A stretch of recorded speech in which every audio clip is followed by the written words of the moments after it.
Salut les sportifs, c'est Goulven Tristan, je vous souhaite la bienvenue sur ma chaîne YouTube Monsieur Performance pour toutes celles qui ne me connaissent pas et qui me découvrent. Donc moi c'est Goulven Tristan alias Monsieur Performance, vainqueur à 3 reprises de la Coupe du Monde d'Ultra Triathlon 2016, 2022 et 2023. Jingle.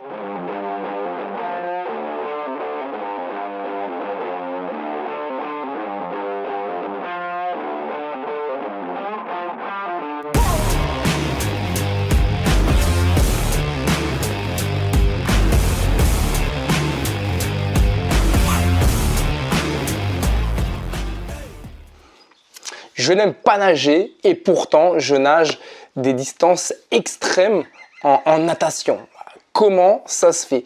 Voilà le sujet justement de cette vidéo. Avant d'aller plus loin, je t'invite, si ce n'est pas encore fait, à t'abonner à ma chaîne YouTube, à activer la petite cloche, à commenter cette vidéo à la fin, à la liker et aussi à t'abonner à mon compte Instagram où tu pourras suivre au quotidien mes entraînements en vue des préparatifs de la prochaine Coupe du Monde d'Ultra Triathlon.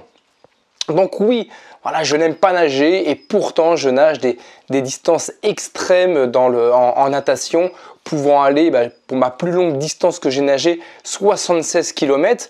La question c'est comment? Voilà, comment? C'est vrai c'est une problématique qu'on rencontre souvent. Je rencontre beaucoup de personnes justement qui courent peut-être des 10 km ou des semi-marathons et qui n'arrivent pas à s'élever alors que à la base ils ont la passion, ils ont l'ADN pour la course à pied, mais ils n'ont peut-être pas forcément cette vision de voir grand ou cette vision de se faire mal ou cette vision du dépassement de soi, de tout ça. Et je voudrais vraiment te partager justement mon état d'esprit par rapport à la manière et au fait surtout que je n'aime vraiment pas nager et que ça ne m'empêche pas de nager des distances de 3, 5, 10, 20, 30 jusqu'à 76 km, la distance que j'ai nagée en 2023 lors de la compétition que j'ai remportée sur un double ultra DK, ultra triathlon. Je vais y arriver. Donc c'était 76 km de nage. Ensuite, j'ai enchaîné 3600 km de vélo et 20 marathons d'affilée. Mais la première épreuve que j'ai dû accomplir, ça a été 76 km de natation en bassin de 50 mètres. Et pourtant, pour celles et ceux qui me suivent depuis mes débuts, je n'aime absolument pas nager. Alors pour vous donner un peu une idée, quand je dis je n'aime pas nager, parce que ça peut vouloir tout et rien dire, ça veut dire que je m'entraîne quasiment jamais en natation malgré le niveau que j'ai en ultra triathlon, malgré les 3 coupes du monde que j'ai pu remporter. Moi c'est vrai que mon focus, je le mets vraiment en 1 sur la préparation vélo et en 2 sur la préparation course à pied, avec bien entendu du renforcement musculaire qui va venir aussi simuler ce qu'on peut retrouver en natation. Mais à la piscine, je dois peut-être y aller 10 fois par an à la piscine et pas plus. Voilà, parce que j'ai pas forcément le temps, même si le temps je pourrais le trouver, mais c'est vraiment lié au fait que voilà, je n'aime vraiment pas nager, mais ça m'empêche pas justement de m'inscrire à des compétitions où il va y avoir de longues distances. Voilà, c'est pas une problématique pour moi, je vois pas ça comme un problème. Justement, je vois ça comme une découverte, encore une fois comme du dépassement de soi, comme travailler son mental, continuer de se découvrir, continuer de sortir de sa zone de confort. Et moi, tout ça, au fait, c'est ce qui m'excite aussi. Voilà, de toujours, comme je le disais dans une précédente vidéo, de comment travailler le mental, de toujours rester sur une même fréquence.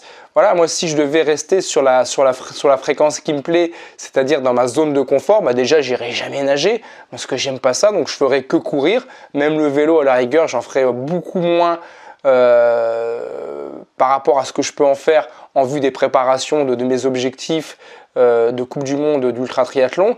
Je ferais comme à mes débuts en fait. À mes débuts, avant de côtoyer le monde du triathlon, je faisais que courir. Voilà, moi j'étais vraiment entre guillemets un Forrest Gump. Je courais et ça me plaisait. Je courais une demi-heure, 1 heure et demie. Je sortais rarement de ma zone de confort parce que je ne savais pas forcément de quelle manière en sortir, de quelle manière travailler mon mental, de quelle manière m'élever, progresser, tout ça. Et petit à petit, justement, je me suis challengé par rapport à des athlètes que j'ai vus. J'ai aussi voulu faire comme eux, devenir comme eux, me dire pourquoi pas, vouloir dire à la société, non, c'est moi qui vais décider, c'est pas toi la société qui va décider de ce que je suis capable de faire ou pas. Et petit à petit, en fait, alors c'est plusieurs épreuves, hein, j'ai avancé chapitre par chapitre. Aujourd'hui, j'en suis peut-être au 40e chapitre de mon ascension sportive. Mais voilà, ça a commencé comme ça. Et moi, en fait, ce qui me challenge, ce qui m'anime, c'est vraiment l'ultra-distance, l'ultra-endurance. Et c'est pour ça qu'aujourd'hui, je me suis perfectionné dans l'ultra-triathlon. Mais dans l'ultra-triathlon, il y a 3 disciplines. Il est toujours compliqué, justement, d'être à l'aise, d'être doué et d'être passionné par les 3 distances. Moi, il y en a déjà 2 qui me passionnent, voilà, la course à pied en 1 et on va dire le vélo en 2, mais la natation, j'y arrive pas du tout. Et pourtant, ça m'empêche pas ça me met pas de blocage de me dire, là, je vais devoir faire un double Ironman, il y a 7 km 6 de nage à nager, ou un quintuple Ironman, il y a 19 km de nage à effectuer. Non, je vais pas m'inscrire à cette compétition-là parce que je ne sais pas nager, parce qu'en plus j'aime pas ça. Non, ça fait partie ça va faire partie du game, ça va faire partie des difficultés et c'est aussi ce que je recherche. Voilà, c'est sortir de ma zone de confort, rechercher des choses qui vont être plus dures que moi, qui vont être plus forts que moi, justement pour montrer que je suis capable de rivaliser avec eux. Et là, à la fin de l'année, j'aurai largement le temps de revenir dessus et je t'inviterai vraiment à me suivre. À partir du 1er septembre, je vais aller en Italie pour une course qui va durer plus d'1 mois. Enfin, moi, j'espère la faire en moins de 30 jours, mais après, c'est tellement stratosphérique, on verra de quelle manière j'avance pendant la compétition, mais ça va être un triple DK ultra triathlon. Donc en français, c'est un x30 Ironman. Ça veut dire je vais commencer déjà la première épreuve par 114 km de natation en bassin de 25 mètres. Le truc de fou. Tu peux demander à n'importe quel nageur de haut niveau, et j'insiste sur le mot haut niveau, ils te diront tous je suis pas capable de le faire. C'est impossible, je suis pas capable, j'en aurais pas l'envie, je vais devenir fou, ça me passionne pas, ou c'est du n'importe quoi, mais il y en a aucun qui te dira ouais, pourquoi pas. Il y en aura peut-être 0,5%. Et pourtant, moi, qui n'aime pas du tout nager, et comme je le vois souvent dans les commentaires aussi sur Instagram, il y en a qui me disent qu'est-ce que ça doit être dur, et pourtant je sais bien nager, alors que moi je sais pas du tout nager, enfin je nage très mal, en plus j'aime pas ça, et en plus je vais faire des distances que des athlètes qui sont bien plus performants que moi n'oseraient pas faire. Il y a aussi ce petit côté que j'aime bien faire, c'est aller jouer sur le terrain des athlètes qui sont plus forts que moi et leur démontrer que je peux être plus fort qu'eux, non pas par rapport à mes capacités athlétiques et physiques, mais tout simplement par rapport à ma volonté de vouloir avancer, de performer et de me sublimer, voilà, tout simplement. Voilà, donc à travers en fait une discipline et une distance que je n'aime pas forcément, je trouve des ingrédients ailleurs qui vont me plaire.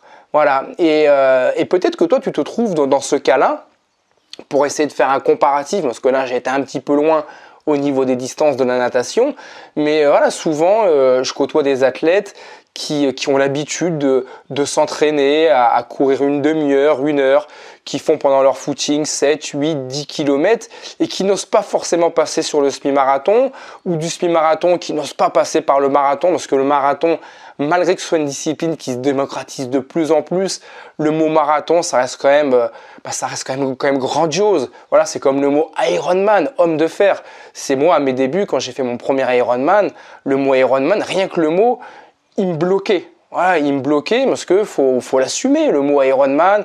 Je vais m'inscrire à un Ironman ou je vais m'inscrire à un marathon pour le commun des mortels, pour énormément d'athlètes, de sportifs du dimanche.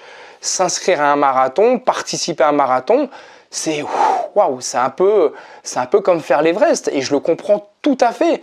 Et des personnes voilà, qui n'ont pas forcément l'habitude de courir plus d'1 heure, ou qui n'ont jamais fait plus d'un 10 km, ou qui ont fait un semi-marathon mais qui l'ont fini laborieusement, et qui se disent bah, un marathon c'est trop, ou on pourra aller au-dessus, ou faire un ultra-marathon, faire un 100 km. Non, il faut essayer de trouver justement, encore une fois, il faut être animé par la passion, mais il faut essayer de trouver des solutions justement qui vont pas uniquement être focus sur la distance, mais sur d'autres choses. Voilà, au-delà de la distance qui peut être stratosphérique, sur un marathon ou plus, il y a aussi d'autres choses à découvrir. Il va y avoir d'autres plaisirs à découvrir. Comme je le disais, bah, le dépassement de soi, continuer d'apprendre à se découvrir, continuer d'apprendre à découvrir ses limites, peut-être à découvrir l'échec. Peut-être que l'échec, aujourd'hui, tu ne sais même pas ce que c'est, parce que tu es toujours resté sur cette fréquence qui te convient bien, dans ta zone de génie, et du coup le fait de ne pas découvrir l'échec, bah, ça te permet aussi indirectement de ne pas forcément avancer comme tu voudrais peut-être l'avancer. Voilà, l'échec ça fait du bien parfois de tomber, surtout que de se relever, c'est jamais très compliqué de se relever. Voilà, il y a que ce soit un 10 km, un semi-marathon, un marathon ou plus, il y a rarement d'enjeu. Voilà, sauf pour les athlètes qui ont un enjeu, un rêve olympique ou quoi que ce soit. Mais pour les sportifs du dimanche, comme 95% des athlètes, si vous échouez, c'est pas grave. Voilà, bah vous recommencez. Ça vous a permis de voir vos faiblesses, et ça vous permettra de recommencer plus intelligemment. Mais il ne faut pas avoir peur justement. Même si vous pensez ne pas avoir les capacités athlétiques, physiques, ou même peut-être un peu la passion, mais peut-être que cette passion, vous pouvez la trouver dans autre chose.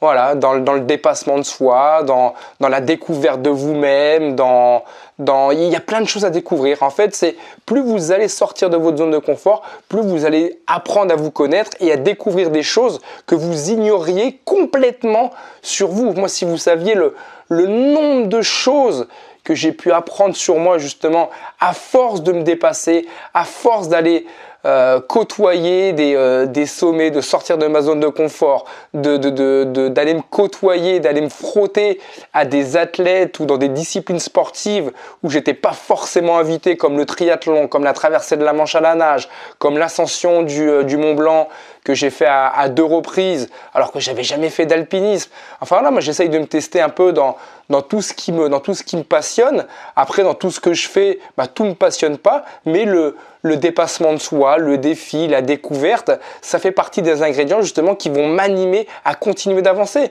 Si je reprends l'ascension du Mont Blanc, moi je suis pas du tout un alpiniste né. J'aime bien la montagne, mais de là à dire que j'en suis passionné, non, pas du tout. Et pourtant, je me suis régalé à faire l'ascension du Mont Blanc. Voilà, il y a eu des moments qui ont été difficiles parce que j'avançais pas forcément dans mon milieu, mais j'ai découvert plein d'autres choses. J'ai découvert des choses sur moi et qui me permettent aujourd'hui de continuer d'avancer aussi dans d'autres domaines sportifs. Donc voilà, c'est pas parce que vous n'avez pas les capacités athlétiques, physiques pour faire telle ou telle distance ou pas la passion. Parfois, on n'a pas forcément la passion, mais la passion, on peut la trouver dans autre chose pour avancer justement dans une discipline qui va pas forcément nous plaire, pour nous permettre d'apprendre d'une autre manière sur nous. Voilà, comme en ultra triathlon. Si je veux passer à l'épreuve du vélo et ensuite passer à l'épreuve de la course à pied, il faut que je valide la première épreuve que je n'aime pas. Et quand c'est des compétitions du style DK Ironman ou double DK Ironman ou triple DK Ironman où il faut nager 38 km ou 76 km ou 114 km de natation, j'ai pas le choix. Mais voilà, c'est génial. Je me dis, je pars à la guerre. Voilà, on est 15, 20, 25 au départ. On est tous dans le même bateau, on est tous dans la même galère. Je sais que ceux qui nagent, les nageurs professionnels, parce qu'il y en a qui ont un niveau presque professionnel en natation, je sais qu'ils vont galérer aussi. Je sais qu'ils vont en chier. Et voilà, et on est tous dans le même bateau. Et mon objectif, ça va être d'en sortir vivant voilà, me démontrer à moi-même que je peux en sortir vivant. Je sais qu'à travers ces épreuves-là, je vais travailler mon mental, je vais travailler plein de choses sur moi, je vais continuer d'apprendre. Et après, c'est que du bonheur. Voilà, c'est du bonheur d'avoir réussi une épreuve qui m'a pas forcément plu. Mais après, c'est aussi une belle délivrance quand on a l'occasion de monter sur le vélo et d'enchaîner avec une discipline qui va plus nous plaire. Mais voilà, on peut pas toujours tout aimer dans le sport, mais ça doit pas forcément être une contrainte justement pour ne pas continuer à avancer dans sa discipline. N'hésitez pas à continuer à commenter cette vidéo pour qu'on puisse continuer d'interagir, de me donner votre avis, à vous abonner aussi à cette chaîne YouTube, activer la petite cloche, à liker la vidéo, à vous abonner aussi à mon compte Instagram pour que vous puissiez me suivre dans mon quotidien en vue de mes prochaines échéances sportives et de la préparation de ma prochaine Coupe du Monde d'Ultra Triathlon. Moi, je vous dis à très vite et à votre succès. Bye bye.